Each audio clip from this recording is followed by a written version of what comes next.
Di balik hamparan perkebunan kelapa sawit Indonesia yang membentang hingga jutaan hektar, terdapat dinamika kehidupan yang diperankan secara aktif oleh burung sebagai salah satu penghuni setianya.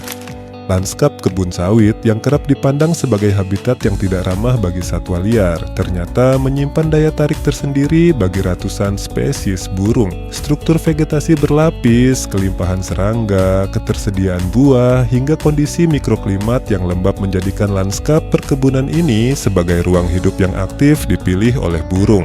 Berdasarkan kompilasi riset selama 1 dekade terakhir dari tahun 2014 hingga 2024, tercatat lebih dari 200 spesies burung mendiami berbagai tipe tutupan lahan di lanskap kebun sawit yang tersebar di 9 provinsi penghasil utama kelapa sawit.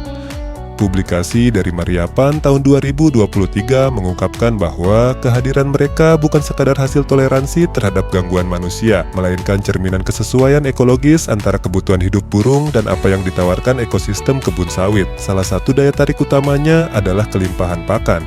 Bagi burung insektivor seperti famili Pycnonotidae dan Cuculidae, serangga yang melimpah di antara pelepah dan bunga sawit menjadikan perkebunan ini ladang pakan yang ideal, sekaligus mendorong mereka berperan sebagai pengendali hama alami.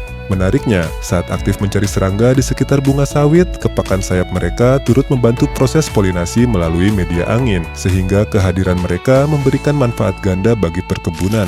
Sementara itu, bagi burung pemakan buah dari famili Columbidae, tandan buah sawit yang matang beserta buah liar di sekitar perkebunan menjadi sumber pakan yang sulit diabaikan. Peran mereka sebagai penyebar biji pun bersifat dua sisi. Di satu sisi, penyebaran biji tumbuhan liar non-sawit melalui ekskresi berkontribusi positif bagi regenerasi vegetasi dan kekayaan flora di lanskap perkebunan. Namun di sisi lain, penyebaran biji sawit itu sendiri dapat memunculkan tumbuhan sawit liar yang apabila tidak dikelola dengan tepat berpotensi menurunkan produktivitas perkebunan.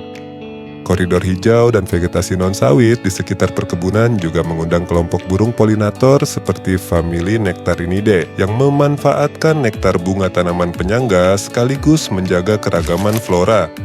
Ketersediaan ekosistem akuatik yang masih terjaga turut menarik burung air dari famili Ardeidae yang kehadirannya sekaligus menjadi bioindikator bahwa kualitas lingkungan perkebunan masih cukup sehat.